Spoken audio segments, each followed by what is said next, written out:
Hello guys.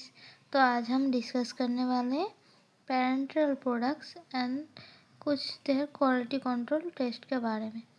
तो mainly parental products क्या होता है, जो हम लोग डायरेक्ट ब्लड वेसल में इंजेक्ट करते हैं, जैसे कि इंजेक्शन और कुछ समटाइम्स स्टेराइल इमल्शन सस्पेंशन भी हो जाता है।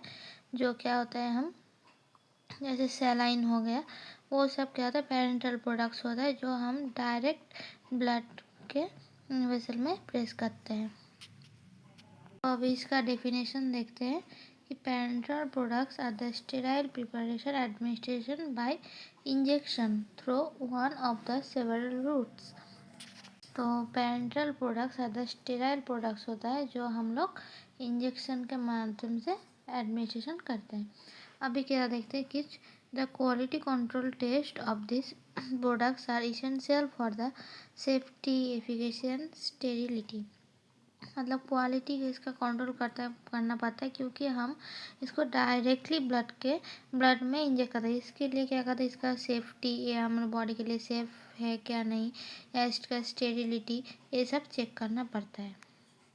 और ये बहुत इम्पोर्टेंट हो जाता है कि क्वालिटी कंट्रोल टेस्ट। अभी क्या होता है कि स्टेरिलिटी टेस्ट वो कैसे करते हैं हम,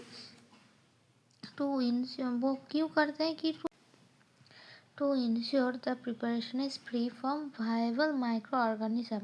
क्योंकि जो प्रिपरेशन है वो मतलब उसमें कोई माइक्रोबियल ग्रोथ नहीं है, उसके लिए हम क्या स्टेरिलिटी टेस्ट करते हैं। अब स्टेरिलिटी टेस्ट में अंदर दो मेथड क्या होता है कि स्टेरिलिटी टेस्ट क्या होता है कि मेम्ब्रेन फिल्ट्रेशन मेथड और क्या होता है direct inoculation method. Membrane filtration methods क्या होता है कि products is filtration through a sterile membrane. Preparation को स्टेराइल मेम्ब्रेन से गुजरना पड़ता है, which is then incubated into the growth medium। उसके बाद इसको ग्रोथ मीडियम के क्या होता है इंक्यूबेट करना होता है। इसके माध्यम से हम क्या करते हैं कि मेम्ब्रेन फिल्ट्रेशन मेथड से हम स्टेरिलिटी टेस्ट करते हैं। फिर क्या होता है डायरेक्ट इनोक्यूलेशन मेथड, वो product directly inoculated into the culture medium, मतलब डायरेक्ट इसको इनक्यूलेट करना पड़ता है कल्चर मीडियम के अंदर। तो ये सब हो गया कि स्टेरिलिटी टेस्ट। अभी क्या होता है पायरोजन टेस्ट। क्या करना पड़ता है कि पायरोजन टेस्ट हम लोग क्यों करते हैं कि to ensure the product is free from pyrogen, मतलब कोई पायरोजन प्रेजेंट नहीं है, कि फॉरेन पार्टिकल प्रेजेंट नहीं है। उसके लिए अगर प्रेजेंट है पर नहीं है, तो उसके लिए हम क्या करते हैं कि पायरोजन टेस्ट करते हैं। अभी मेथड क्या होगा कि रैबिट टेस्ट। अभी रैबिट टेस्ट के अंदर क्या करना पड़ता है कि रैबिट के अंदर सैंपल को इंजेक्ट करना पड़ता है। फिर उसके बाद उसका टाइम मतलब चेक करना पड़ता है कि कितने टाइम के बाद ये अपना रिएक्शन दिखा रहा है, वो टेस्ट करना पड़ता है। अभी पायरोजन टेस्ट के अंदर एक और इम्पॉर्टेंट टेस्ट है, बहुत ज़्यादा लाल टेस्ट। लाल मतलब लिम्यूलस एमीबोसाइट लाइसेट। ये क्या होता है कि इस टेस्ट में हम क्या करते हैं डिटेक्ट करते हैं कि endotoxins from gram negative bacteria, मतलब सॉल्यूशन के अंदर कुछ अगर एंडोटॉक्सिन्स प्रेजेंट है, वो हम डिटेक्ट करते हैं कि लाल टेस्ट से डिटेक्ट करते हैं।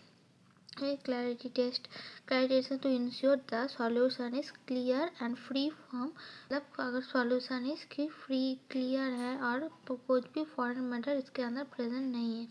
तो मेथड क्या करते हैं कि विजुअल इंस्पेक्शन और कुछ मतलब विजुअल इंस्पेक्शन और एंड वाइट बैकग्राउंड, ये सब यूज़ करके क्या करते हैं हम टेस्ट करते हैं कि उसके अंदर कुछ अगर फॉरेन पार्टिकल प्रेजेंट हुआ तो उसको हम हटा देते हैं।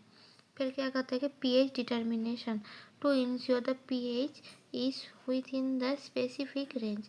अगर स्पेसिफिक रेंज का पीएच नहीं हुआ, अगर क्या होगा कि जैसे बॉडी का पीएच और सॉल्यूशन का पीएच अलग हो जाएगा, तो क्या होगा वो हमारे बॉडी के अंदर इरिटेशन क्रिएट करेगा ना। इसलिए क्या करते हैं कि पीएच डिटर्मिनेशन करना बहुत ज़रूरी होता है बॉडी के लिए।